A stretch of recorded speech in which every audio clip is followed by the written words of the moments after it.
Bonjour tout le monde, dans cette vidéo on va parler plus de la fonction abstraite et comme d'habitude on commence tout d'abord par des points à prendre en considération avant de passer aux exemples. Alors, la fonction abstraite c'est une fonction ou bien méthode déclarée dans une classe abstraite mais sans implémentation dans cette classe. La fonction abstraite sert de contrat pour toutes les classes dérivées qui doivent obligatoirement fournir leur propre implémentation de cette fonction. Je pense, si vous avez regardé les vidéos précédentes, vous allez comprendre ces deux points-là. Syntaxe.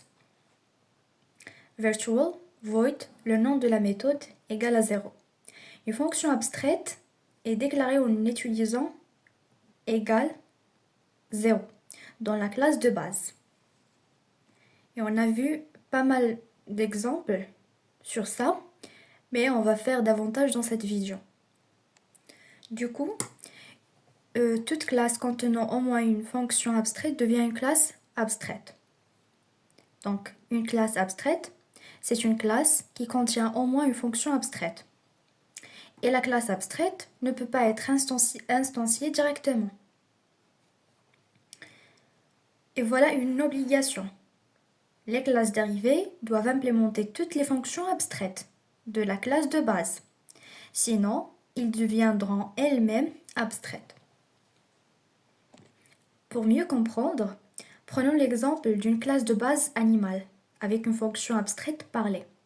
Chaque type d'animal doit redéfinir cette fonction pour fournir son propre comportement. Alors essayez par vous-même de créer une classe abstraite animale avec une fonction abstraite qui est parlée. Voici notre classe de base animale avec la fonction abstraite. Donc, la classe animale, c'est une classe abstraite qui contient cette fonction abstraite. Virtual, void, parler égale à 0. Et ça, c'est un destructeur virtuel juste pour une bonne gestion de mémoire. Et maintenant, essayez de créer la classe chien et la classe chat. Chien et chat sont des animaux. Et dans chaque classe, essayez d'implémenter la fonction parler. Comme déjà dit, chaque type d'animal doit redéfinir cette fonction pour fournir son propre comportement. Alors on crée la classe chien et chat. Les deux classes héritent de la classe animale. Et dans chaque classe, on doit implémenter la fonction parler.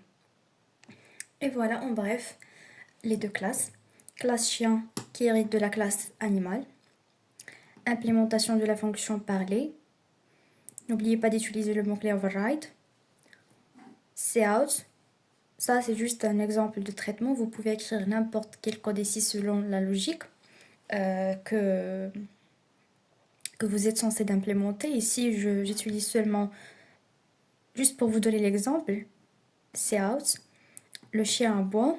Et de même pour la deuxième classe, qui est la classe chat, qui hérite de la classe animale, et qui implémente elle aussi la fonction parler, avec cet affichage, le chat miaule. Et le mot-clé override. C'est tout pour cette vidéo, à la prochaine.